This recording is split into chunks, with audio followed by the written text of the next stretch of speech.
mairo sang Raden Naga Tatmawa kairing Raden Janaka Sumawana para prajurit ing Ngamarta Negari nanging gentos ingkang winursita ingkang wonten ing Pendopo Kelurahan Klampis Ireng Kilurah Semar Badranaya nimbali ingkang putra Jomblo Sumawana Besut ngawontenaken suka parisaka anggenipun lumampah kinarya samira harjaning praja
Kelurahan Krampi Sirah.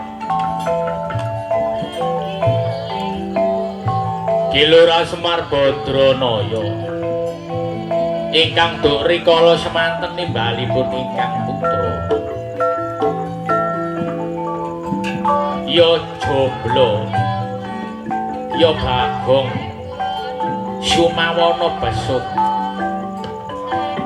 Lurah Semar menika kepenak pono kawal langit pono kawang jimat kanane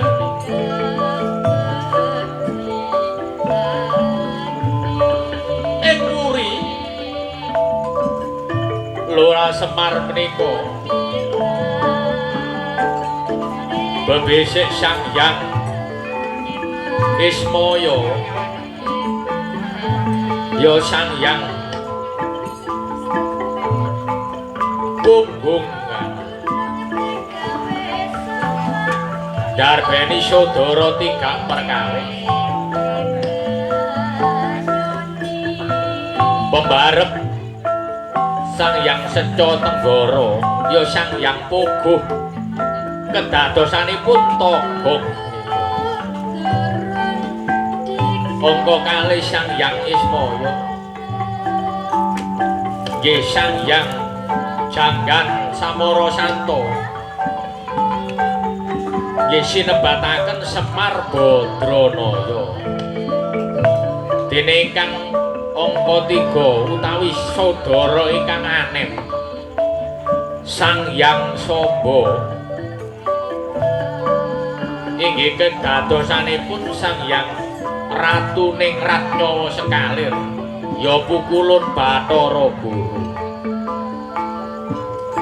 pramila sinebataken Trimurti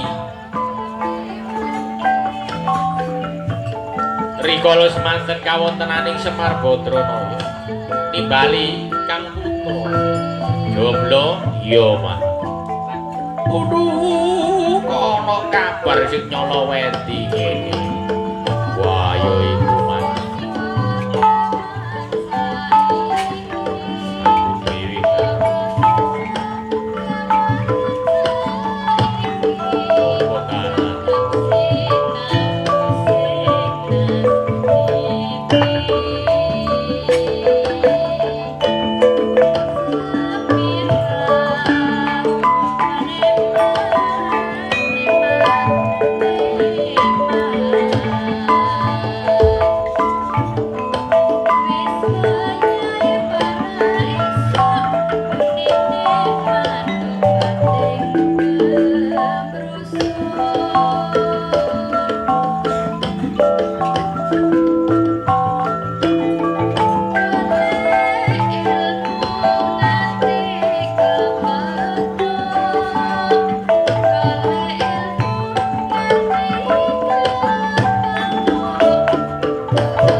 sabara werawa begegek ugeg mel sak dulita joblo ya man reang ngaturno bekti kunjuk kono mangke repo aduh ya joblo natopo rayu puja pangetune ramaku tampanono joblo iya wis tak tampa tangan loro muga dadi jimat lho nggih ngaturaken kabekti Makdi ya Sus aduh tak tampa tangan loro liwat puja pangestune Makdi ya uga tampanono nggih Makdi lho iya man aduh saiki jomblo awak dhewe iki ngayahi kewajiban jomblo ngono iya ana di maniki ana desa Cangkring Turi jomblo desa Cangkring Turi iya dusune dusun Cangkring nah iki kajate apa man ora liwat iki kajate yaiku munggah dapur suwitane Ngakrama iki putraning Ibu Hastin dalah almarhum Bapak Agus Wiyanto sapa Mbak Mevian Rohmawati dina iki wis kadhauk tegese wis jinodokno karo yaiku satriya pinaringan asma Ahmad Maulana Aliuddin jomblo iya man kudu ayo didongakno jomblo dongakno apa dadi keluarga kang sakinah mawaddah warahmah langgeng nganti nini bebasan kaya dene Mimi lan Mintuna Allahumma banjur jomblo ayo ngaturno gong panuwun ngono man ya awak dhewe kok nganti totok kene iku ana sing yaiku ndang jomblo ngono man ya lewate dulurmu dhewe sapa Cak Fauji ngono man ya iki dek guru Suwargi Bapak Agus Wiyanto iki karo ya dulurku Cak Fauji teko ana Makara jomblo ngono man iya kula iki njaluk ya pesen sak lakon-lakone ya sak sembarang kali mandar wingi wis tak ruwak jomblo ngono man iya ora kesuwen jomblo ayo ngaturno gong panuwun marang para sepuh pini sepuh aji sepuh mligine kang mengku pemerintah dusun Cangkring kene khususé jomblo umume karo dening sing mengku pemerintahan desa yaiku Bapak Lurah lan sak jajarane RT RW sak pinogalane jomblo ngono Mas ya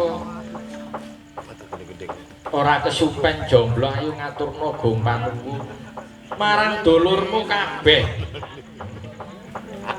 sing teko Kriyan teko Tarik kono ya akeh sing teko jomblo sing teko Prambon mang ya ana jomblo ngono man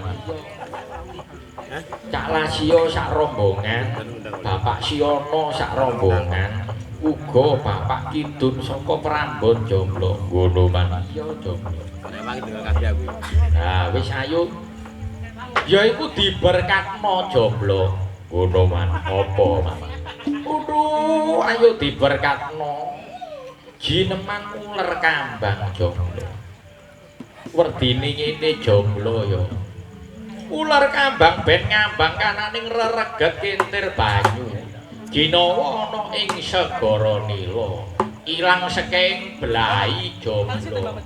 Allahumma amin. Aku njaluk suarane memanik. Iya dini. Ayo Bu. Masih antong tegong niku. Iya toh. Notok niku. Ayo nek,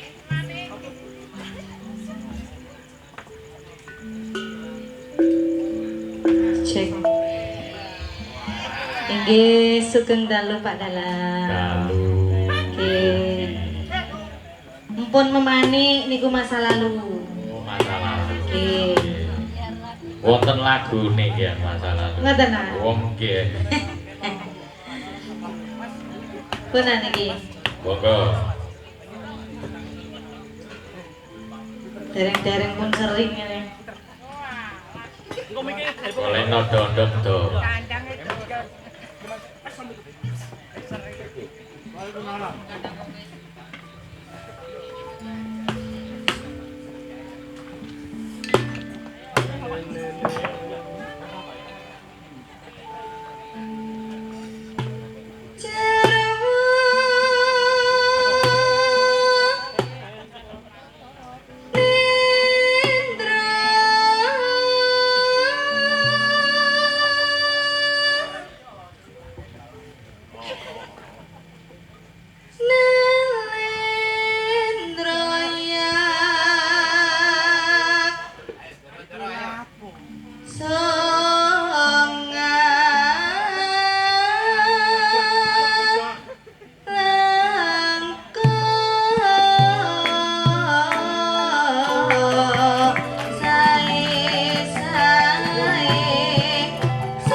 matur nuwun.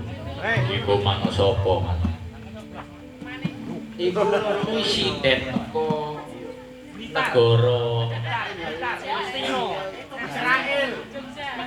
Australia. Ngawur ae. Iku tangan kanan Tuhan.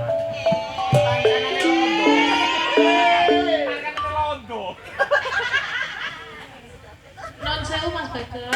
Nggih. Niki ingkang kagungan kersa nyuwun Gerajakan Banyuwangi. Oh, nggih. Oh, niki enten sawerane. Siap. Jumeneng. Nggih, monggo. Ayo sapa kono? Ah niki dhisik kula wacane sekalian nggih ya. Nggih cek langsung untuk menghemat waktu nggih ya. Nggih, nggih. Niki kathah niku sing nyuwun gending. Tapi disepakati ya, niki dereng kula buka ya, disepakati 3 gending mawon nggih. Assalamualaikum warahmatullahi wabarakatuh. Waalaikumsalam warahmatullahi wabarakatuh. Ki dalang gondo carita mugi diparingi sehat selalu tanggapan kathah. Amin. Sinden-sindene diparingi seger waras. Amin. Ugi Cak Mul sekalian Bu Riz sak rombongan diparingi sehat. Amin. Kula saking Segodo Bancang dulur tuwek Mbah Suhar nyuwun gending petis manis. Dene berkate kula kentunaken dumateng para pecinta wayang kulit sedaya kemawon. Wassalamualaikum warahmatullahi wabarakatuh. Waalaikumsalam warahmatullahi wabarakatuh. Sugeng dalu Mas Dalang kula nyuwun gending podang kuning saking Pak Soleh Bangsal matur nuwun nembah nuwun. Assalamualaikum warahmatullahi wabarakatuh. Waalaikumsalam. Cacakne nyuwun gending bubuk asmara saking dulur Blijo. Sak bawane suarane Adik Ragil duet. Ono duet ya tadi lagu niki. Pun monggo. Niki setunggal malih. Assalamualaikum warahmatullahi wabarakatuh. Waalaikumsalam. Dulur saking Seketi Cak Ook, Cak Pendi sak rombongan nyuwun Gerajakan Banyuwangi, nyuwun sugeng ngayahi kewajiban. Wassalamualaikum warahmatullahi wabarakatuh. Kantun setunggal niki nggih. Lampung. Assalamualaikum warahmatullahi wabarakatuh. Waalaikumsalam. Adik Oo saking Pak Bayan Wituk nyuwun podang kuning matur nuwun. Lah niki kantun setunggal nggih saking Cak Baktiar Alfi Channel nyuwun lagu Gerigis suaranya Mbak Ragil. Wah bengi Ragil pokoke rek. Pun dipun pinangkani 3 mawon nggih. Napa mawon niki? Niku Gerajakan Banyuwangi. Gerajakan Banyuwangi. Terus podang kuning. Podang kuning sing tunggal Gubuk Asmara. Gubuk Asmara. Gerigise. Gubuk Asmara niki Papat sampeyan. lho, sindene papat sing ngadeg. Monggo. Ayo le, Gubuk Asmara sing apa piye? Ayo Mbak Rakil jemeneng ambek sapa ngono? Ayo Dik. Nina Ragil cerita Wulan kono. Kok bangone? Kok payu ya aku dino iki Mang Mas. Meneh tak Kan iki tapai. lambe abang iki lho dadi koyo duwe abang bro gak sesen. Lah aku mari yo kok nepaki abang pisan. Berarti kita sehati ya. Iya.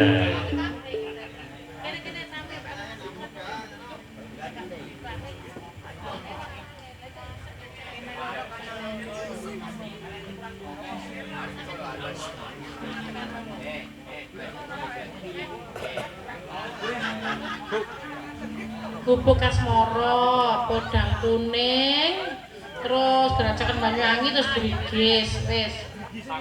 Oh, sama ibu tok, Bu.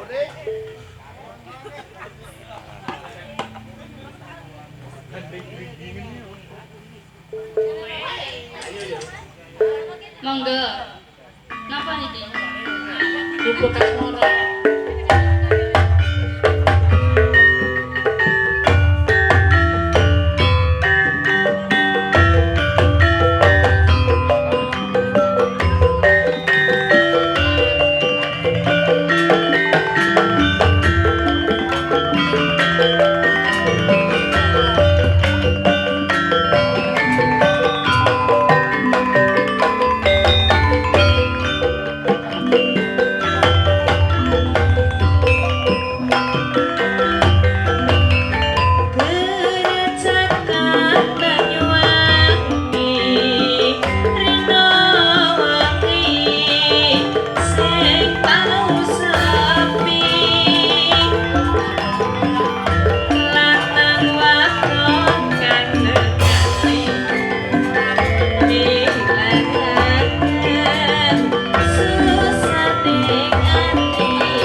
matur nuwun.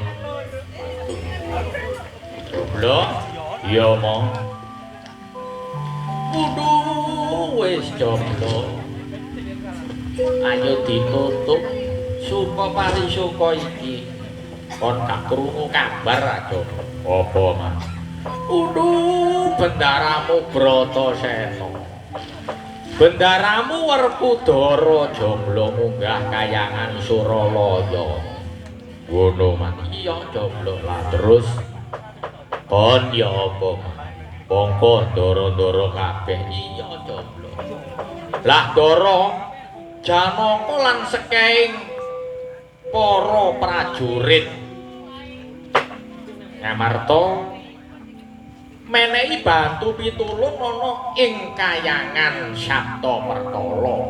Monggo ngene lho ya kok tak critani tak kandhani. Tumrekaning bendaramu Nagagini dikarepno karo ratu negara Puserbumi kon tak yoro. Negara Puserbumi ku negarane bangsa Sremet. Negaraning Demit Jajelanat nang sak pinunggalambe. Ku sing cacahe 5000 wadya balane. Mula jomblo.